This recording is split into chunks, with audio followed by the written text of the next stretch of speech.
August 11th, 1955, Akron, Ohio, 1:15 in the afternoon. Within the master bedroom on the estate's second floor, a place locals called the American Versailles.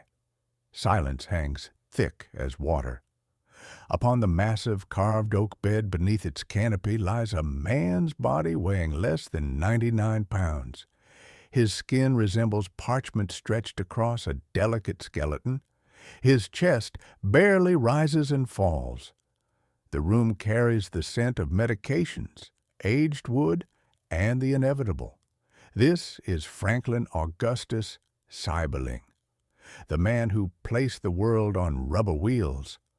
At this very moment, while his heart makes its final irregular beats, the giant mechanism he created to shield himself from reality freezes around him.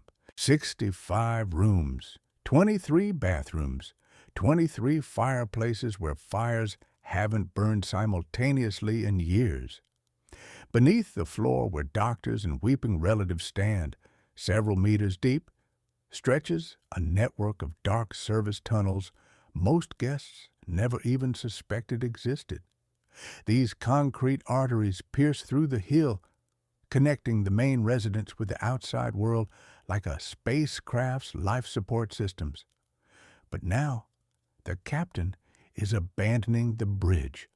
Seiberling's death on this sweltering August day wasn't merely an old man's passing.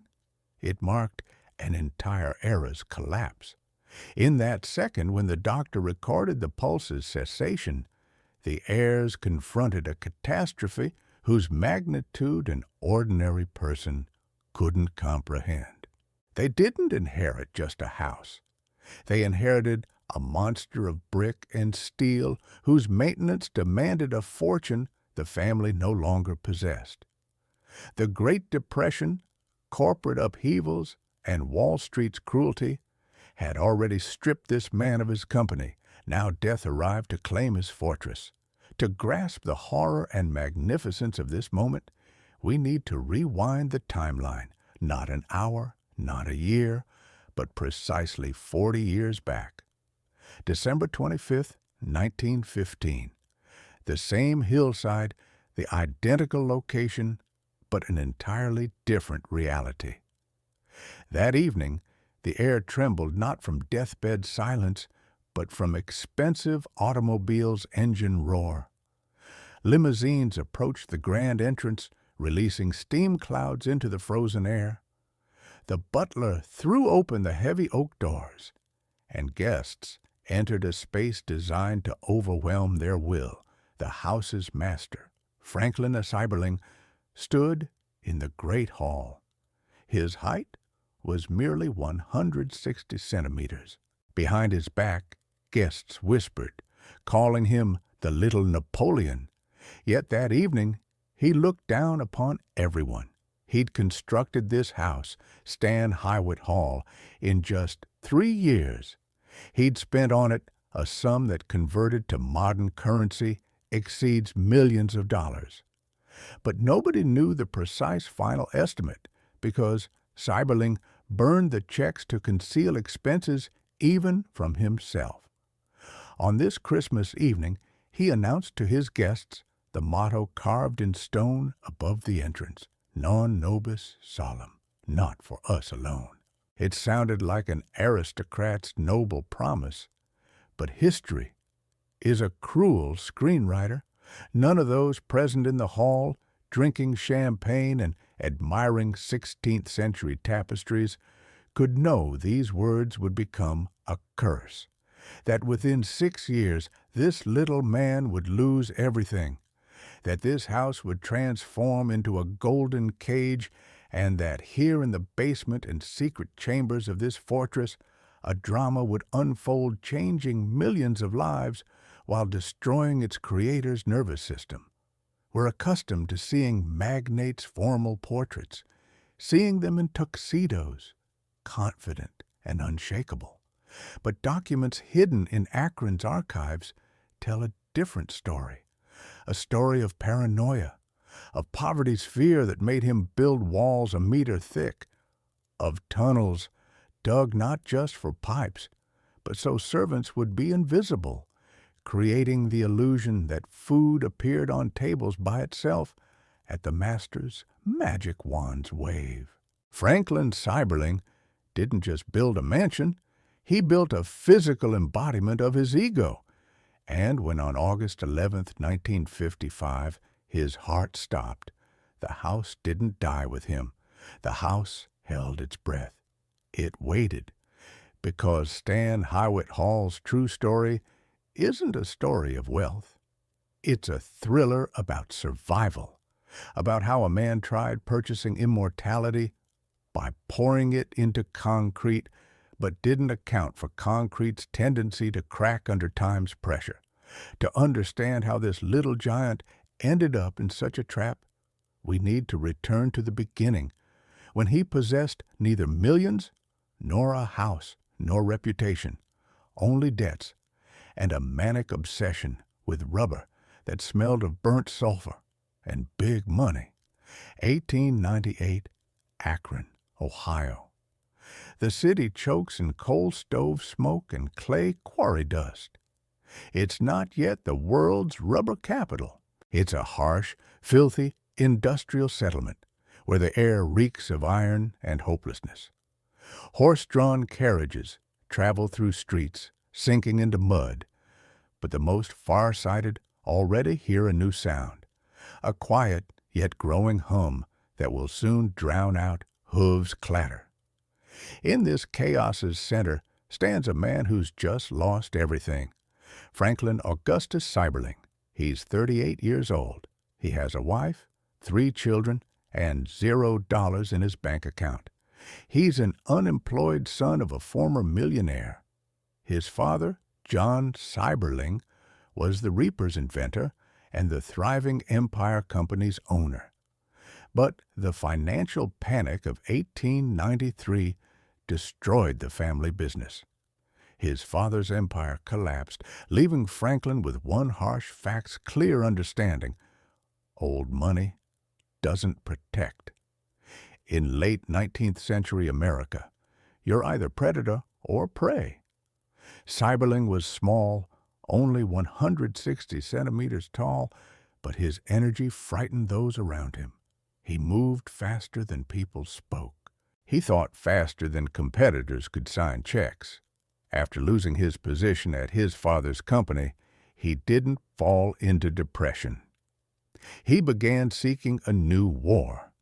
In November 1898, he learns about an abandoned cardboard factory sale on the Little Cuyahoga River's banks. The building is destroyed. Windows are shattered. The roof leaks. These are ruins. The owners are requesting $13,500 for this rotten brick piece. Seiberling has no such money, but he possesses the gift of persuasion bordering on hypnosis. He approaches his brother-in-law, Lucius Miles, and requests borrowing $3,500 for the down payment. This is mad risk. This is money that could vanish into nowhere. Miles hesitates, but looks into this little giant's eyes and writes the check. The deal closes. Franklin Seiberling purchases the factory without even knowing what exactly he'll produce there. This is a key moment for understanding the psychology of the man who'd later build Stan Hywet Hall. He didn't build business plans. He captured territories. Initially, he considers producing poker chips, then rubber gaskets for jars. But then his gaze falls on the developing bicycle and carriage industry. Tires, rubber.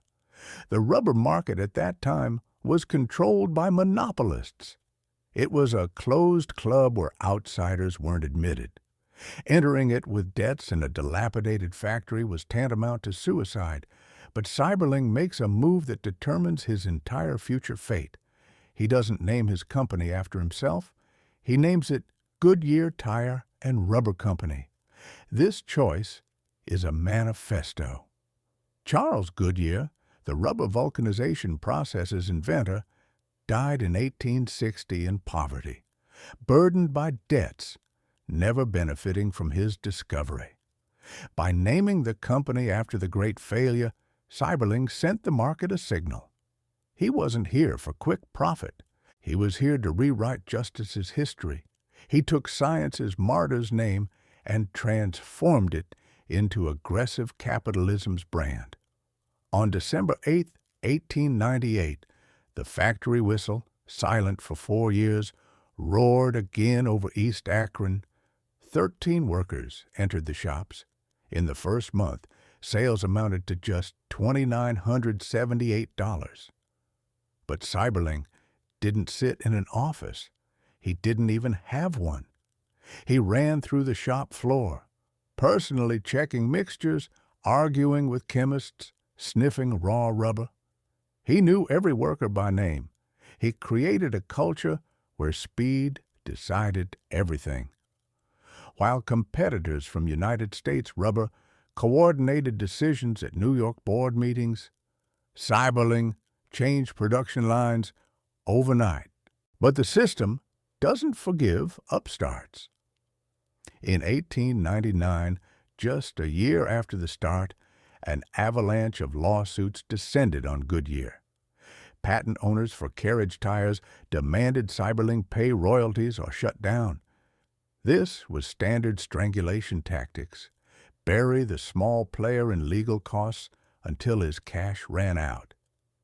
Any other reasonable businessman would have made a deal, would have surrendered, would have become the big monopoly's vassal.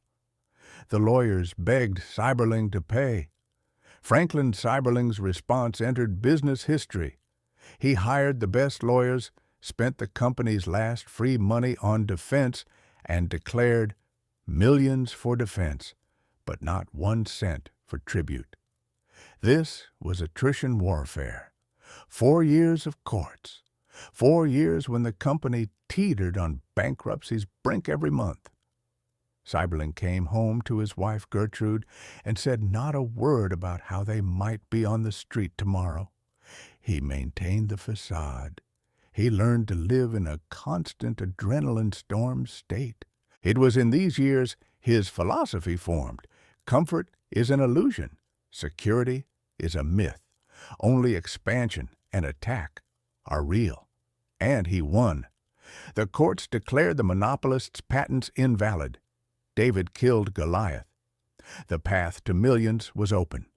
By 1910, with Henry Ford's affordable automobile's appearance, demand for tires skyrocketed vertically. Goodyear's turnover grew from hundreds of thousands to millions. Seiberling introduced revolutionary technology, a straight-side tire that didn't slip off the rim and a removable rim that allowed drivers to change wheels in minutes, not hours. He bet on innovation when others bet on volume. Money poured in like a river, not a stream, but a tsunami. By age 45, Franklin Seiberling, the former bankrupt, became one of America's richest people. But money didn't change his fear. His father's collapse's shadow still stood behind his back. He began buying up land, not just plots, but hundreds of acres. He wanted to build something that couldn't be taken away through court, something that wouldn't burn in a stock market crash. He wanted to build a fortress. His worldview was paradoxical. On one hand, he was a ruthless strategist ready to risk everything. On the other, he was deeply sentimental. He wanted to restore greatness to his family. He wanted the Seiberling name to mean not bankrupts, but kings. It was here at his power's peak that he made a fatal mistake. He decided his luck was endless. He began believing in his own invulnerability. He sought an architect not to build a house, but to create his legend's backdrop.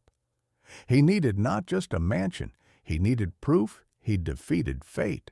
He chose a plot on a hill's top, exposed to all winds, a place Indians once used to observe the valley. The symbolism was obvious. Now he, the little Napoleon, would look down on the world.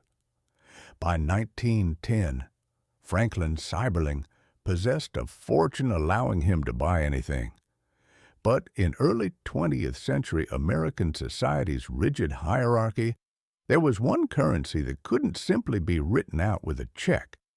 That currency was called pedigree. In Akron, as in New York, there was an invisible wall. On one side, old families whose fortunes were earned generations ago on coal, iron, or railroads. On the other, people like Seiberling. New money, smelling of fresh rubber, sweat, and factory smoke. To the elite, he remained an upstart, a bankrupt son who'd risen too quickly. He needed not just housing, he needed a tool for social legitimization. And here enters his life's main strategic partner, Gertrude Ferguson Penfield. She wasn't just a magnate's wife who spent money on dresses. Gertrude was the missing element that transformed Seiberling's raw energy into cultural power. If Franklin was this empire's engine, then Gertrude was the steering mechanism. She was an artist, musician, a woman with impeccable taste who understood social codes better than her husband understood rubber chemical formulas. It was Gertrude who formulated the task that seems impossible: to build a house that would look as if it had stood here for 300 years, a house that would make people forget the Seiberling fortune was made yesterday. This wasn't an architectural project. This was a project to import history. Instead of hiring fashionable New York architects who stamped palaces for the Vanderbilts, the Seiberlings make an unexpected move. They hire Charles Schneider, a Cleveland architect. He's talented, but young and manageable. Seiberling doesn't want the architect dictating terms to him. He wants to be the creator himself. Together with Schneider, Franklin and Gertrude traveled to England. This isn't a vacation. This is industrial espionage in aesthetics field. They visit ancient Tudor-era manors, Athelhampton, Compton Winyates, Haddon Hall. They don't just look. They measure corridors' width, record halls' acoustics, sketch brickwork patterns. Seiberling, with his engineering mind, studies how chimneys work in 15th century castles. Gertrude studies how light falls on tapestries. Their goal is creating perfect illusion. American Tudor, a style that subconsciously associates with eternity, stability, and royal power. Returning to Akron, they choose a place that's a challenge in itself. 3,000 acres of land north of the city. The plot is wild, cut by ravines, with an abandoned sand quarry that gapes like an open wound in the landscape. Anyone else would have filled in this quarry. Seiberling sees opportunity in it. He names the estate Stan Hywet. In Old English dialect, this means stone quarry or stone hewn. Here, even in the name, he encodes a connection to the land. He doesn't want the house to stand on the land. He wants the house to grow out of it. Construction begins in 1912, and this enterprise's scale amazes the imagination even of Americans accustomed to gigantism. To realize Gertrude's vision of a house that's always been here, Seiberling builds his own railway branch right to the construction site. Materials are brought from all over the world, but with one caveat: everything must look old.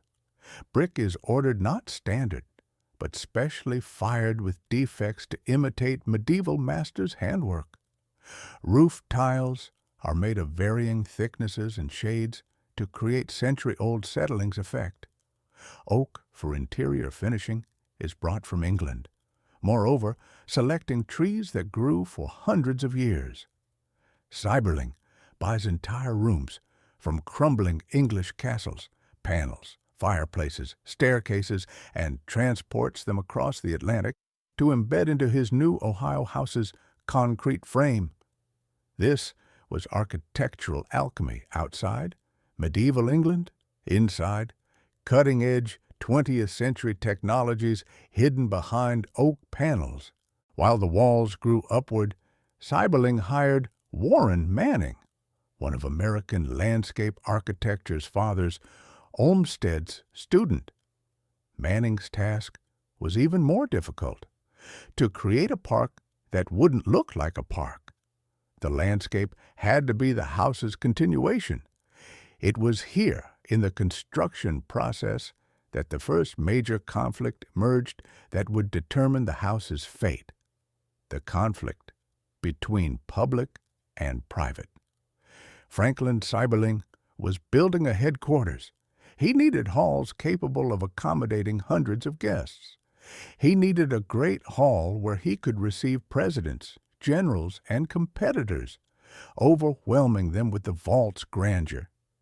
He thought in power's terms. Gertrude, however, was building a sanctuary. She needed gardens hidden from eyes. She needed a music room where acoustics would allow sound to soar.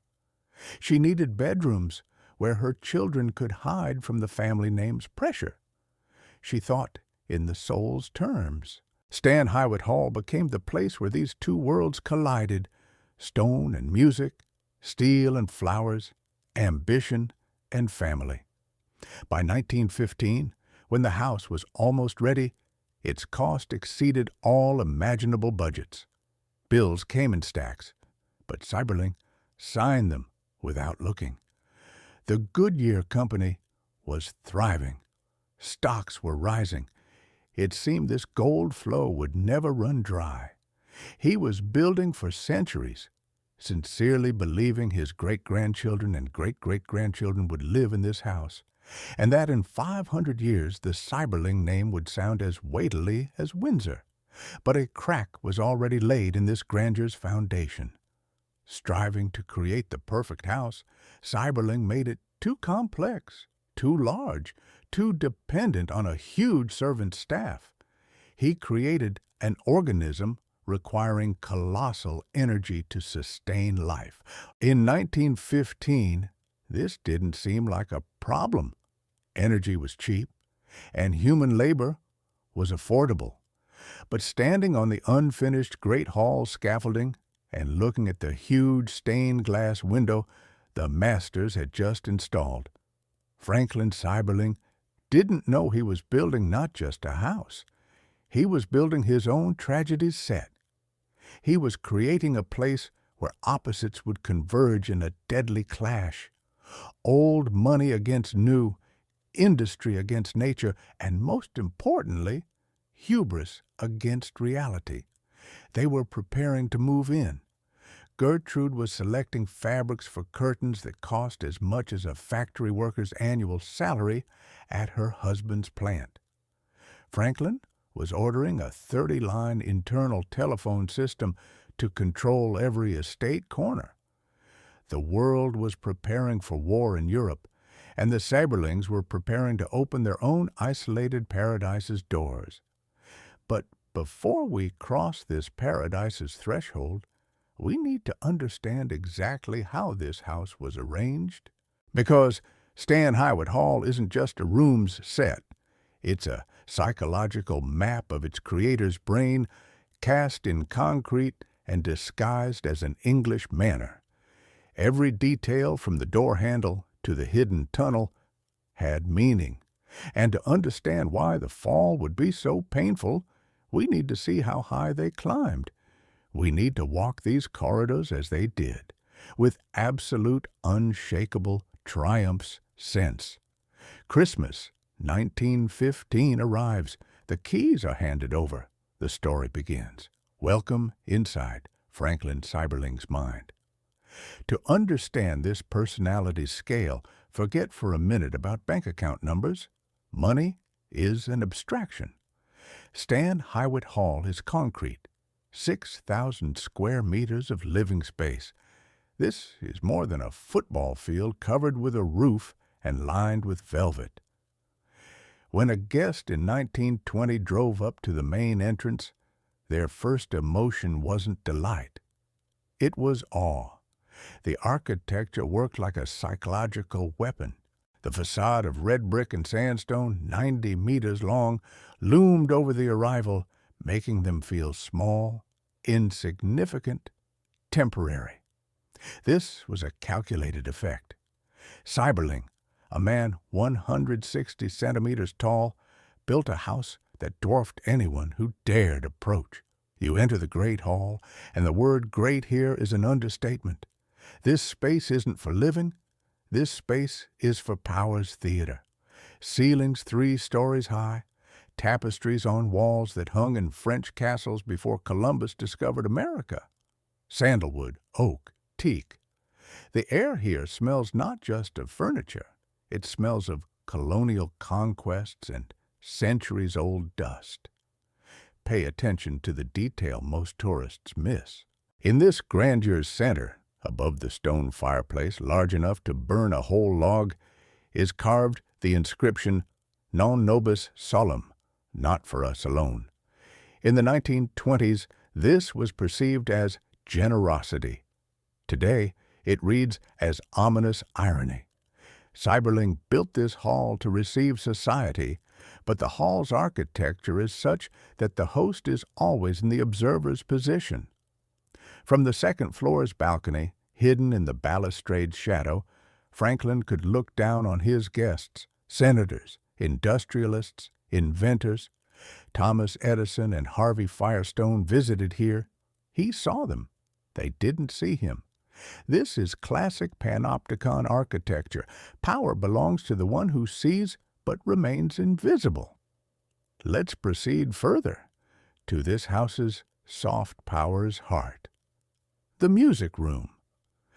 If the great hall was Franklin's male ego's embodiment, then the music room is Gertrude's territory. And it's no less intimidating in its scale. 250 square meters. Here, 100 guests could comfortably fit for a concert. But this room's main secret is hidden in the walls. You don't see the pipes, but they're here. 3,000 pipes of the Aeolian organ built into the house's architecture. The instrument cost $50,000, then the price of 10 good Akron houses. When Gertrude pressed the keys, the house itself began to vibrate. The sound came not from a specific point. It came from everywhere, from under the floor, from the walls, from the ceiling. This was God's voice that the Seiberlings bought with money from tire sales. This house's psychology is built on radical contrasts. Seiberling wanted to control all life's aspects, from public grandeur to intimate hygiene. Descend to the lower level. Here, underground, is hidden the plunge, an indoor pool. For 1915, this is science fiction, a private heated pool with filtration system and vaulted ceilings. It looks like Roman baths. Here, Seiberling swam his laps every morning.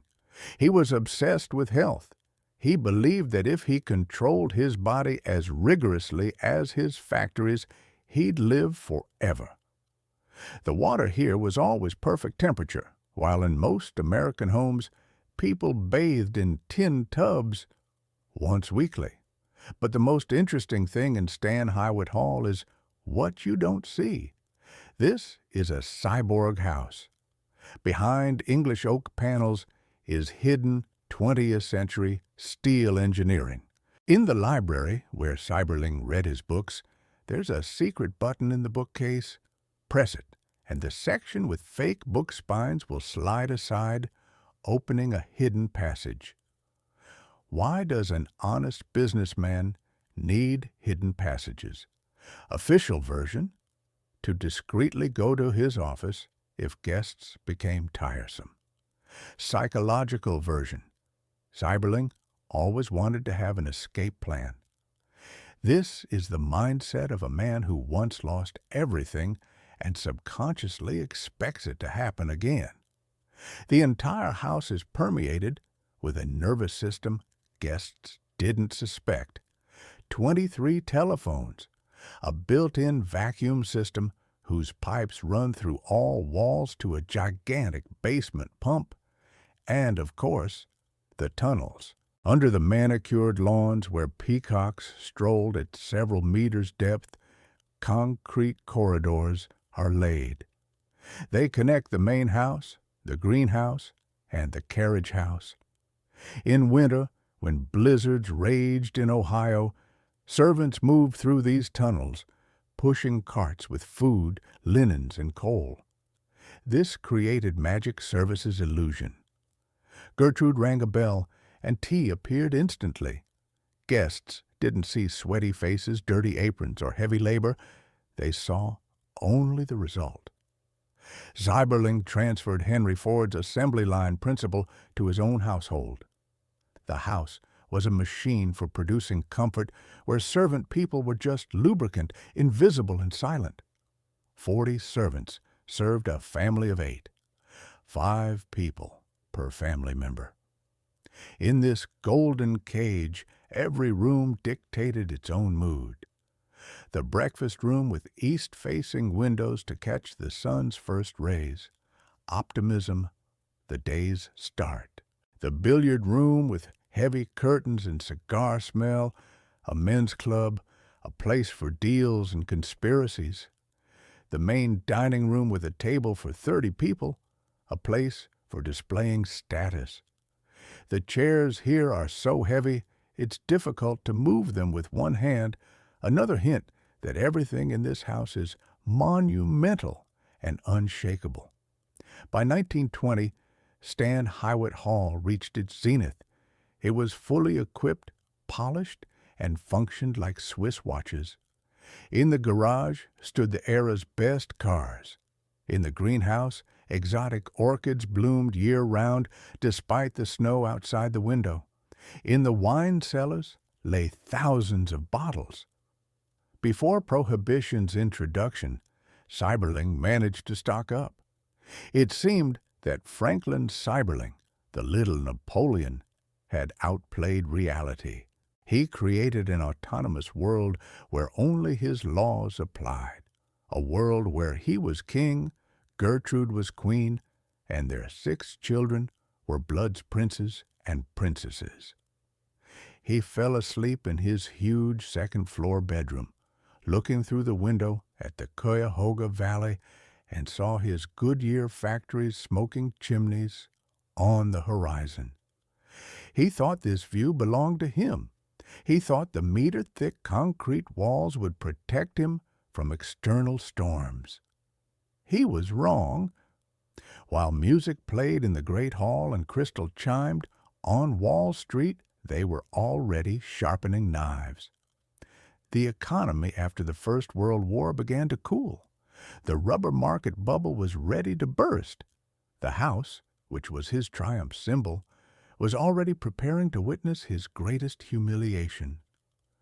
The walls that were supposed to protect would soon witness the master sobbing in his office upon learning the empire he'd built for 20 years no longer belonged to him.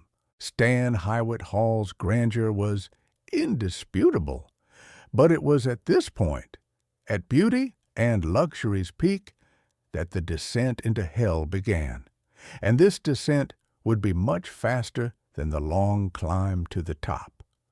A knock at the door, and these aren't guests. While the fireplace burned in the great hall and servants silently carried silver trays, Franklin Seiberling knew what his guests didn't. He knew that every piece of coal in this fireplace, every glass of wine, and even the land under the house no longer belonged to him. The empire was crumbling, and the cause wasn't only the economy, but also the creator's own hubris. After the First World War's end, Seiberling made the classic gambler's mistake of not leaving the table in time. Expecting the post-war boom to last forever, he continued expanding production. He bought rubber at fantastic prices, up to $3 per pound. He personally guaranteed the company's debts with his property. He put everything on the line, his stocks, his savings, and most terribly, his house. But by 1920's end, the market collapsed. Rubber's price fell from $3 to 18 cents. It was free fall.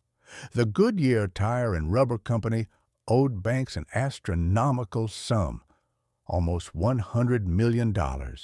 In today's terms, that's billions. And here, the story from Business Chronicles turns into Shakespearean tragedy. In May 1921, men in expensive suits entered Seiberling's Akron office. These weren't partners. These were liquidators, representatives of the banking house, Dillon, Red and Company. They weren't interested in Seiberling's dream. They weren't interested in the fact he'd given jobs to thousands of people. They were only interested in the assets. The scene was short and brutal. Franklin Seiberling, the founder, the man who built this giant mechanism from nothing, was given an ultimatum: resignation or company bankruptcy. At 61 years old, the little Napoleon walked out of the Goodyear building. He left behind his office, his people, and his entire life's work. He got into the car and drove home to Stan Hywet Hall. Imagine this moment. A man drives through his estate's gates. He sees the 90-meter facade of brick and sandstone. He sees gardens designed by America's best landscape architect. He sees a palace worthy of a king, but in his pocket, emptiness. Moreover, he owed the banks millions of dollars in personal debt. At this moment, Stan Hywet Hall ceased being Triumph's symbol. It instantly transformed into a gigantic millstone around a drowning man's neck. Maintaining the house required colossal funds: heating 65 rooms, salaries for 40 servants, taxes on 3,000 acres of land. All this became impossible. It was here that this man's true character was revealed, and more importantly, his family's character. Most magnates of that time in such a situation chose one of two paths: a bullet to the temple or flight to Europe with money's remnants. Seiberling went home and gathered a family council. In this scene, Gertrude Seiberling steps to the forefront. Until this moment, she'd been a shadow, the hearth's keeper, an aesthete. But in the crisis's moment, she became the steel core.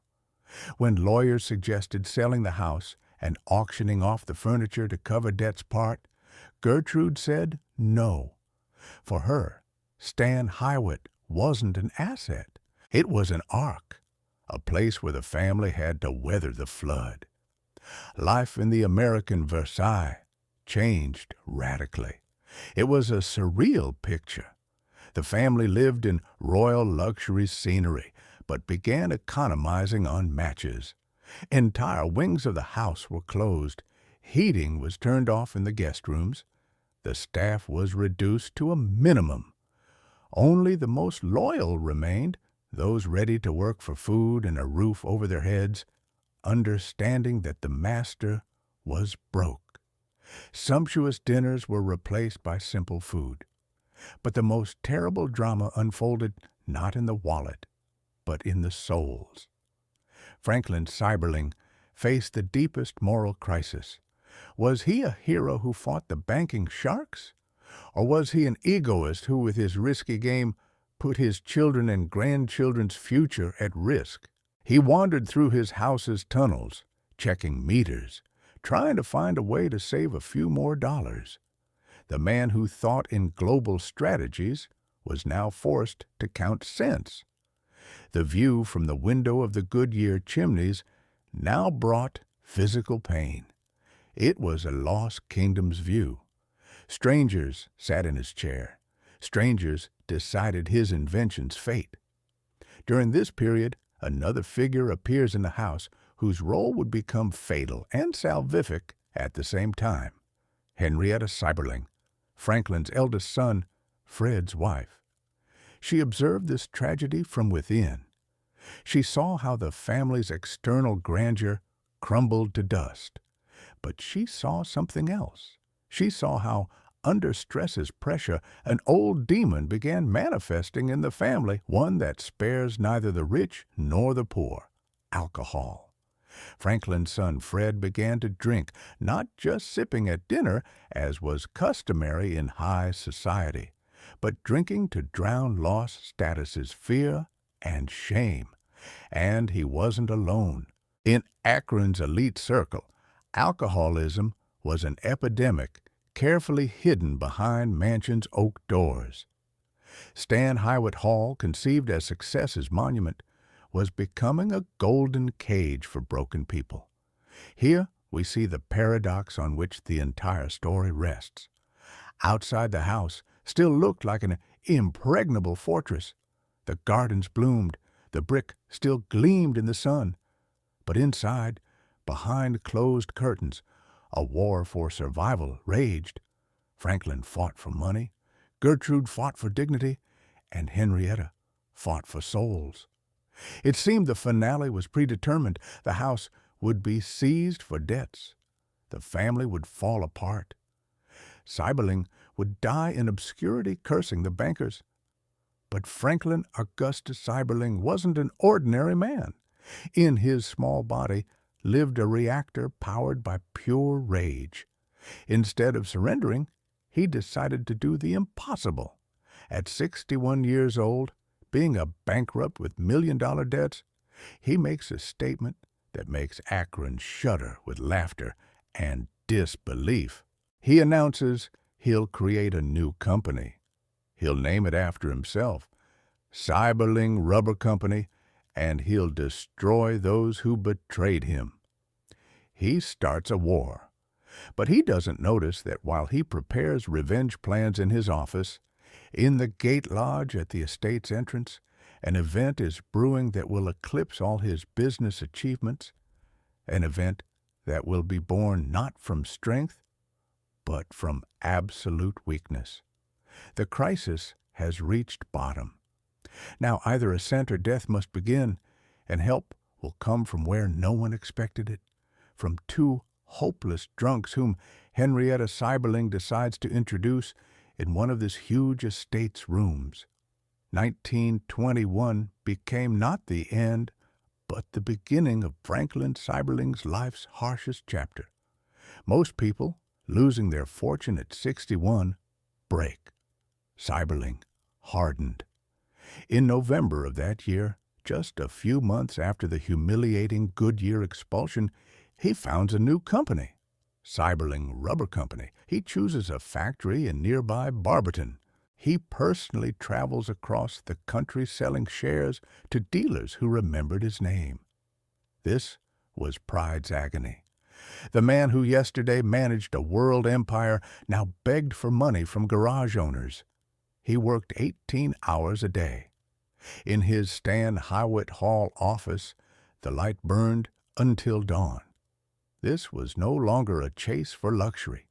This was a war for his name. He wanted to prove to Wall Street bankers that they could take his assets, but couldn't take his genius. And he succeeded.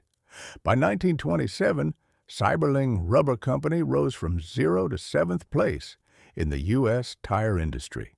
He accomplished the impossible. He paid back the money, restored his reputation, and saved the house. But while Franklin Seiberling saves his castle's walls, inside these walls a transformation occurs he couldn't foresee, a meanings transformation. Fate's irony, Franklin built Stan Hywet as strength's monument, but this house will enter history thanks to human weakness's recognition. The focus shifts to the Gate Lodge, a small building at the estate's entrance gates where the guards used to live. In the 1930s, Franklin's eldest son's family, Fred, and his wife Henrietta, settled there. The family hid a terrible secret. Fred Seiberling, the empire's heir, was drinking himself to death. And he wasn't alone. Akron The city Franklin turned into the world's rubber capital was choking not only from smoke, but also from alcoholism. The Great Depression destroyed hopes, and people drowned despair in the bottle. Henrietta Seiberling, a deeply religious woman, sought a way out. She didn't build factories, she built spiritual connections. She joined the Oxford Group, a Christian movement that preached honesty and confession. May 12, 1935, Mother's Day. Henrietta receives a call. On the other end of the line, a desperate man, Bill Wilson, a New York stockbroker. He came to Akron for a deal. The deal fell through, and he stands in the Mayflower Hotel's lobby, clutching his last 10 cents in his hand. He looks at the bar. He knows that if he enters there, he'll die. He needs to talk to another alcoholic. Henrietta understands this is Truth's moment. She invites Wilson to Stan Hywet, but not to the main house with its tapestries and gold, but to the Gate Lodge. She also invites Dr. Bob Smith there, a renowned Akron surgeon who, due to drinking, could barely hold the scalpel with trembling hands. The meeting takes place in the Gate Lodge's living room, Bill Wilson and Dr. Bob Smith. Two broken people. They talk for 6 hours straight. That evening, in the Seiberling Estate's grandeur shadow, Alcoholics Anonymous is born.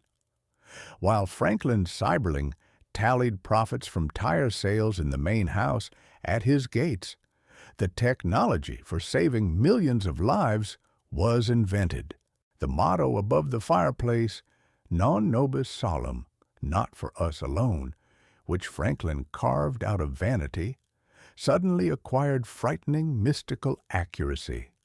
The house truly served not only them, it became the cradle of a movement that would change the world more than all Goodyear tires combined. But for Franklin himself, time was inexorably running out. By the 1940,